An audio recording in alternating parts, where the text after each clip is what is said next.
This is Clay Weintraub from SustainableScoop. I'd like to introduce Scott Broom, environmental reporter at WUSA 9. Hi, Clay. Hi. So let's start with, what made you want to become an environmental reporter? Well, I've done reporting of all types over my career, but I always gravitated to environmental reporting.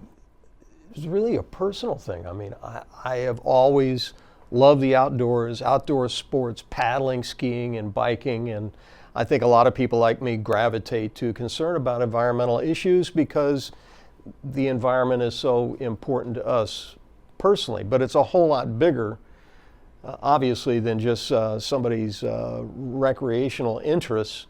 And as I got into reporting, I realized all that and continued to move forward with it. How long have you been a reporter for? I've been a reporter since 1981. I started at a radio station in the Shenandoah Valley in Virginia, and my first television reporting job was in 1983. As an environmental reporter, what types of stories do you tell?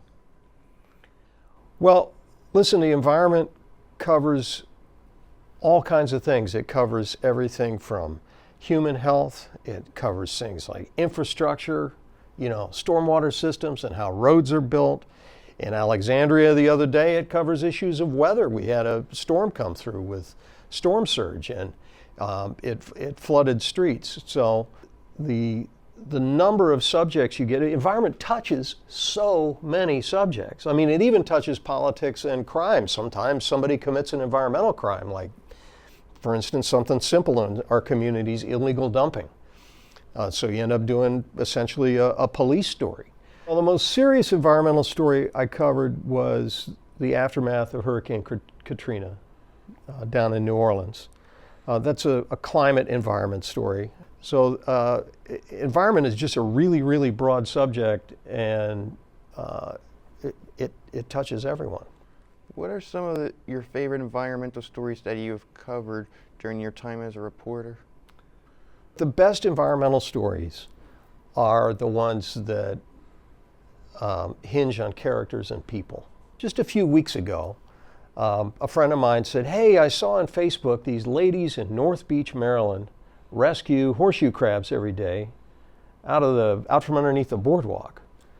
And horseshoe crabs are interesting creatures with some environmental consequences. In fact, their blood is harvested for very important medical uses.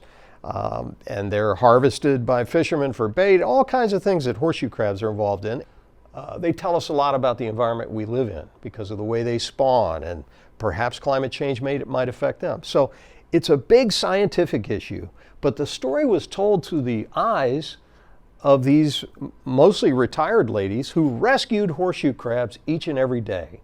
So the best environmental stories are the ones that have really interesting, fun, sometimes emotional people in them, so that people can connect to what's really going on. Why is it important for the media to report on the environment? Environmental reporting is critical because climate change is happening. It's happening right in front of us. And there are going to be a lot of major decisions made in the future for taxpayers about infrastructure to build to manage climate change and flooding and lots of other issues. And so environmental reporting is about core functions of the government and the society we live in, because we're going to start dealing with really big changes that are going to require big investment and big political decisions, and people are going to have to participate in that. How has the media influenced the younger generation on the environment?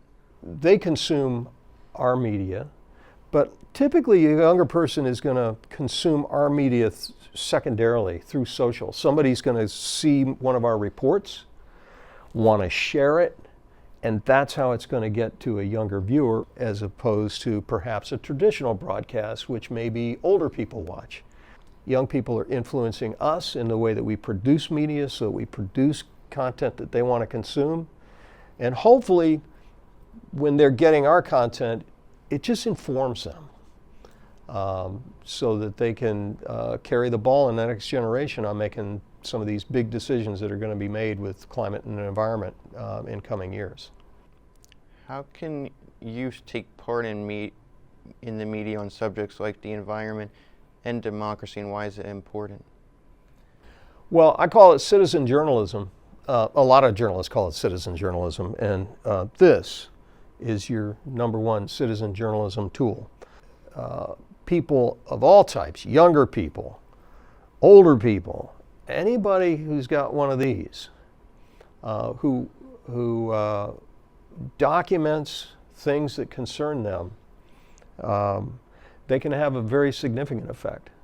It takes media sometimes, media like our media, to amplify these concerns when something comes to our attention, because we verify it, we ask questions, we try to gather additional facts about it, but it's the citizen journalist that started the process. Well, what do you think is the future for Earth's environment, and how will the younger generation play a part of it? You know, the future involves climate change. You know, it's going to be different. And the built environment we live in, how we build things, how we transport ourselves, how agriculture works, how waterways, fishing, and the oceans work as resources, all of that is changing. When you talked about democracy, you know, people are making political and voting decisions based on environmental policies, and sometimes it's very local. You get down to the level of a county council or a city council.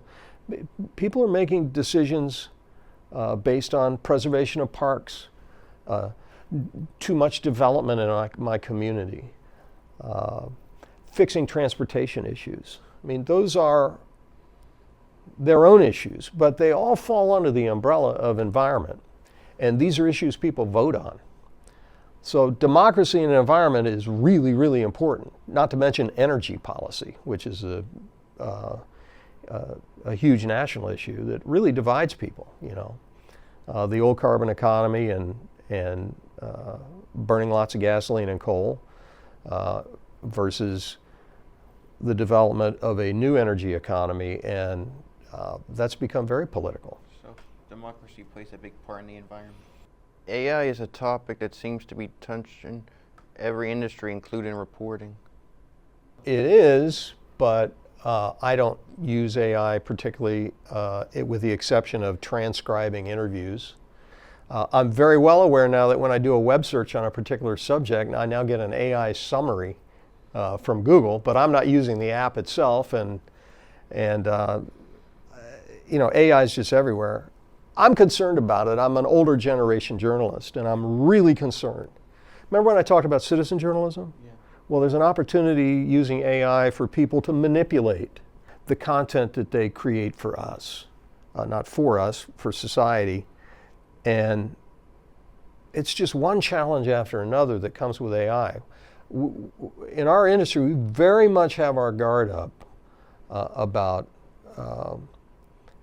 the information we get, how to verify it, has it been manipulated in any way? What is the importance of AI in the environment? One of the positive uses for AI clearly is going to be to improve modeling of all kinds of climate and weather impacts, pollution sources, how they distribute themselves. All of these things require intense amounts of computer modeling, and AI, I'm sure, is going to be able to leverage that and produce better products, hopefully. Do you have thoughts on diversity, equity, and inclusion in the media? So we do spend time making sure every day that we're in Virginia and Maryland and DC, and that we're in different communities so that everybody's voice gets heard. And we've been accused over the years of not being inclusive enough, and in generations past not including all points of view or marginalizing certain points of view. I think our industry is doing a lot better job of presenting all points of view, but we need to be held accountable. And when you ask questions like that, that's an important accountability question. You know, when you really think about the way you live your life, you go to work or you go to school, you have a neighborhood, some individual interests, and it keeps you in kind of a bubble. Reporting of all kinds, including environmental reporting, tells you a lot of things about your community. It creates a sense of community. that maybe you don't, parts of your community you don't get to visit every day. Well, I'd like to thank Scott Broom. I'm Clay Weintraub.